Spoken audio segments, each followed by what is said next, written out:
திருச்சிற்றம்பலம் தில்லையம்பலம் எல்லாம் செயல் கூடும் என் ஆணை அம்பலத்தே எல்லாம் வல்லாண்டனையே ஏத்தே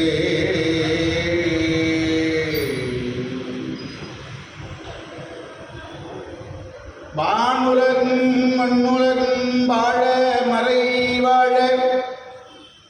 பான்மைதர் செய்ய தமிழ் பார்மிசை விளங்க ஞானமது ஐந்திகர முந்தி விழினால்வாய் ஆனை முகனை பரவி அஞ்சலி செய்கிற்பாம்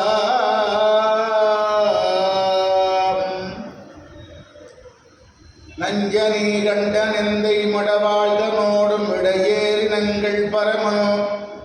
துஞ்சிருள் வன்னி கொன்றை முடிமேல நிந்தியன் உளமே புகுந்ததனால் வெஞ்சின அவுணரோடு உரிமிடியும் இன்னும் மிகையான பூதமவையும் அஞ்சிடு நல்ல நல்ல அவை நல்ல நல்ல அடியார் அவர்க்கு மிகவே நரி குதிரை பரியாக்கி ஞாலமெல்லாம் நிகழ்வித்து பெரிய தென்னன் மதுரை எல்லாம் பிச்சேற்றும் பெருந்துரையாய் அரிய பொருளே அவிநாசியப்பா பாண்டி வெள்ளமே தெரிய வரிய பரஞ்சோதி செய்வதொன்று அறியேனே ஜெய ஜெயாஞ்சனேயா ஜெகம் புகழும் அனுமார் போற்றி ஜெயராமன் தூதா அன்னை ஜானகி விஸ்வாசா போற்றி சகல சஞ்சலத்தை தீர்க்கும் சஞ்சீவிராயா போற்றி அஞ்சனா தேவி என்ற எங்கள் அனுமந்தா போற்றி போற்றி அந்திமயங்கிய வனவிதானம் அன்னை நடம் செய்யும் ஆனந்த மேடை சிந்தை நிரம்ப வளமொழியாரோ தெம்பொழில் அமைதி செய்த நல்லாரோ எந்த இடத்தும் மனத்தும் இருப்பாள் என்னும் அவர் காருள் எண்ணம் மிகுந்தாள் மந்திர வேத மயப்பொருளானாள் மாதா ஜெய ஓம் லலிதாம்பிகையே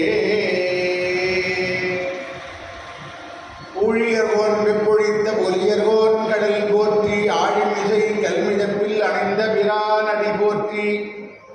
வாழி திருநாவலூர் வண்தொண்டர் பதம் போற்றி ஊழிமலை திருவாத ஊரர் திருத்தாள் போற்றி போற்றி. எல்லாம் வல்ல ஞானமே வடிவமான வள்ளல் தெய்வம் விநாயகப் பெருமானுடைய தனிப்பெரும் கருணையினாலே எல்லா வளங்களும் நலங்களும் பெற்று விளங்கும் அவிநாசி பதியிலே திருக்கோயில் கொண்டிருக்கிற சிவாலயம் அருகிலே அமைந்திருக்கிற வீர ஆஞ்சநேய சுவாமி ஆலய மார்கழி மாத பெருவிழாவிலே அடியன்கள் கலந்து கொண்டு இன்று 7ஆம் நாள் நிகழ்வாக உத்திரகாண்டம் தவமும் பரமும் என்ற தலைப்பிலே பேசுவதற்கு மேற்கொள்கிறோம். இந்த உத்திரகாண்டத்தை கம்ப சக்கரவர்த்தி பாடலை அவர் 6 காண்டம் யுத்த காண்டம் அதோட பண்ணியிருக்கிறாங்க. உத்திரகாண்டத்தில் தான் ராவணனுடைய வரலாறுகள் வர்றதுனால நாளை ராவணனுடைய போர் யுத்த காண்டம்.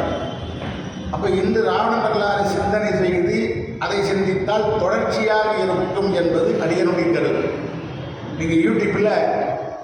ராமாயணம்னு தட்டினாலே முதல்ல அடியனுடைய பேச்சு விஜய் மியூசிக் கம்பெனி பண்ணதுனால வர்றது. அதுலேயும் 8வது தலைப்பு பார்த்தீங்கன்னா இந்த தலைப்பு தான், தவமும் பரமும்.